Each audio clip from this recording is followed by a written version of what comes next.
The sunny morning in the city's central square contrasted sharply with the growing tension. Maria, a 22-year-old black woman dressed in a white blouse and jeans, was sitting on a bench waiting for her father. The square was bustling with children playing, street vendors offering their products, and people going about their daily routines. Suddenly, Officer Helena, a middle-aged woman with a stern look and an impeccable uniform, approached Maria. She had received a report of a theft in the area and, seeing Maria alone, decided she might be the suspect. Without much evidence, Helena began to search Maria's bag, attracting curious and suspicious glances from passers-by. "What are you accusing me of?" Maria asked, trying to stay calm but clearly outraged by the situation. "We received a report of a theft, and you match the description," Helena replied firmly, but with a slight hesitation in her voice. The situation quickly escalated, and the square, once peaceful, was now full of murmurs and attentive gazes. Maria felt the injustice of the accusation but knew she needed to stay calm. She tried to explain that she was just waiting for her father, but Helena seemed determined to find something incriminating. Meanwhile, the crowd around them began to murmur, divided between those who supported the police action and those who saw it as a clear case of racial prejudice. The tension in the air was palpable, and Maria felt her heart race. She looked around, hoping someone would intervene, but everyone seemed hesitant, afraid to get involved. The wind blew lightly, swaying the leaves of the trees and bringing a sense of urgency to the scene. Maria knew she needed help and quickly grabbed her phone to call her father. "Dad, I'm in the square, and a police officer is accusing me of theft. Please come quickly," she said, trying to keep her voice steady but feeling tears forming in her eyes. Helena watched the scene, and for a moment, a shadow of doubt crossed her face. Deep down, she knew she might be making a mistake, but the pressure of work and the need for quick results kept her in that position. The crowd around them was growing, and the situation was about to reach its breaking point. Ricardo, a tall and elegant man, appeared in the square after receiving his daughter's call. With firm steps and a determined look, he approached the scene.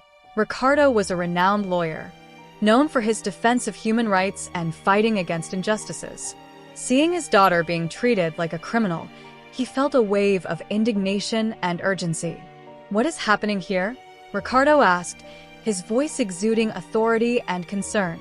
Helena, who until then had maintained her authoritarian police posture, felt intimidated by Ricardo's presence. "I'm just doing my job. We received a report of a theft, and your daughter matches the description," Helena replied, trying to maintain firmness, but the conviction in her voice began to falter. Ricardo, with a penetrating look, approached Helena. "My daughter has nothing to do with this. She's here for an internship interview at the public prosecutor's office." "You are accusing her unjustly," Ricardo asserted. The crowd around them watched closely, and some began to murmur in support of Ricardo and Maria. Helena felt the pressure mounting, and her confidence began to crumble. She knew Ricardo was right, but she didn't want to admit her mistake publicly. "I need to do my job," Helena said, but the insecurity in her voice was evident. Ricardo didn't stop there. "Did you know my daughter is an exemplary law student? She's here to build a better future, not to steal. What you're doing is a clear example of racial prejudice, and it will not go unchallenged," Ricardo continued. Helena felt the weight of Ricardo's words. She always considered herself a fair police officer, but at that moment, she realized she had failed. Ricardo's presence and the silent support of the crowd made her question her actions. Maria, still feeling vulnerable, held her father's hand, feeling protected and valued. She looked at Helena, hoping for a different reaction, something that would show there was hope for justice. The tension in the air was almost palpable, and the square, once a place of tranquility, was now the stage for a confrontation between justice and prejudice. Helena knew she needed to make a decision, and that decision would change not only Maria's fate, but also her own. Ricardo, with his firm tone and penetrating gaze, looked directly into Helena's eyes. "Did you know my daughter is a law student and is here for an internship interview at the public prosecutor's office? She has nothing to do with this theft," he stated with a certainty that made Helena hesitate. Helena was speechless, But Ricardo didn't stop there. Furthermore, I know the system well. You are acting in a prejudiced and unfair manner. This will not go unnoticed, he continued, his voice resonating with an authority that could not be ignored. Silence fell over the square, and all eyes were fixed on the scene. Then, Ricardo revealed something that caught Helena by surprise. I am also a human rights advocate. I fight against injustices like this every day, and I will not allow my daughter to be a victim of a flawed system. Helena began to feel the weight of her actions. She always prided herself on being a fair police officer, but at that moment, she realized she had failed.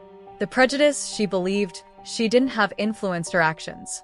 She looked at Maria, seeing not a criminal, but an innocent young woman full of dreams and hopes. I'm sorry, sir. I made a mistake, Helena said with a trembling voice. She knew her words wouldn't be enough, but it was a start. Maria, with tears in her eyes, held her father's hand, feeling finally understood and protected. Ricardo, with a determined look, knew that moment was just the beginning of a larger fight. This cannot continue, said Ricardo.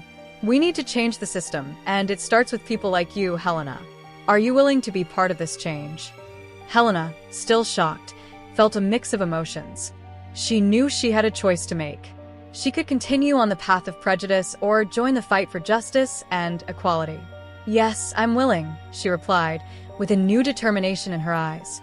The crowd around them began to applaud, not just for Ricardo's words, but for Helena's commitment to change. The square, once a scene of tension, was now transforming into a place of hope and renewal.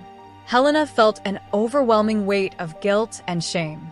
The square, once vibrant with daily life, now seemed like a silent courtroom where she was being judged.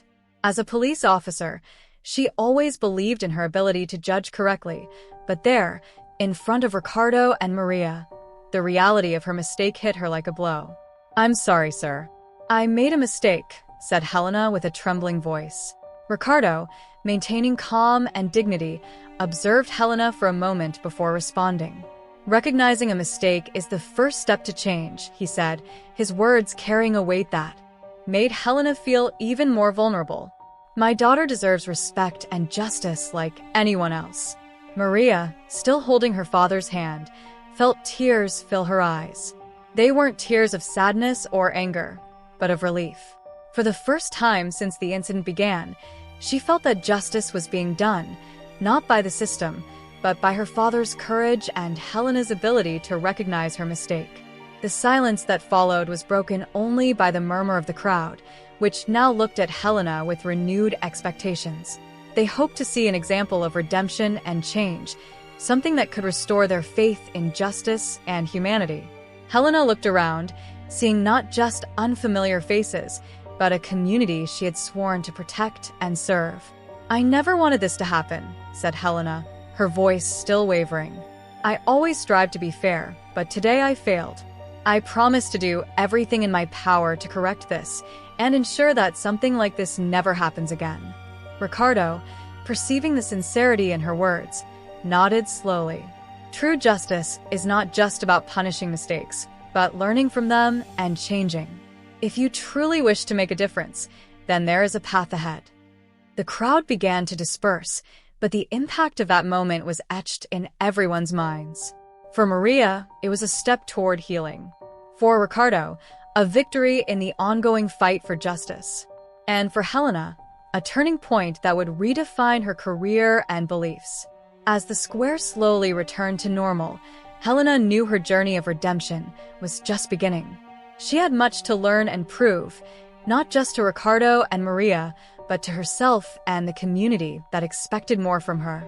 She promised herself that from that day forward, every action she took would be a step toward building a fairer and more humane system. The next day, Helena arrived at Ricardo's office with a mix of nervousness and determination.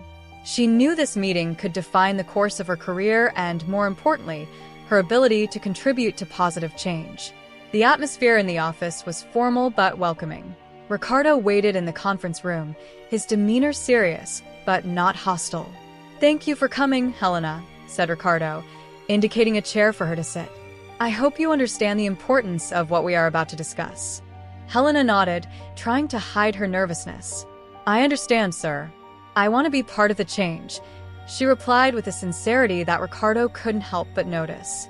Ricardo began to explain the project he had in mind. It was a community initiative to improve the relationship between the police and the community, focusing on education, training, and dialogue. "We need to address the root causes of prejudice and misunderstanding," said Ricardo. "This program aims to bring police officers and community members together in a constructive and educational environment." Helena listened attentively, feeling a mix of relief and excitement. She knew this was her chance to make amends and contribute to something significant. "I am willing to do whatever it takes," said Helena firmly. "I want to learn, grow, and help others do the same." The first step of the program involved a series of workshops where police officers and community members could share their experiences and perspectives. Helena found herself in a room full of people from different backgrounds, all eager to engage in open and honest dialogue. One of the most impactful moments for Helena was when Maria shared her story. "That day in the square was one of the scariest experiences of my life," said Maria, her voice firm but emotional. "But it also opened my eyes to the possibility of change. If we can unite, understand each other, we can create a better future." Helena felt a wave of emotion hearing Maria's words. She knew she had a long way to go, but she was determined to be part of this change. "I'm sorry for what happened," said Helena when it was her turn to speak. "I made a mistake, and I'm here to learn and do better." The workshops continued for several months, with Helena becoming increasingly involved in the project. She began to see the community from a new perspective, understanding the challenges and fears people face daily. She also saw the potential for collaboration and trust. Ricardo observed Helena's progress with cautious optimism.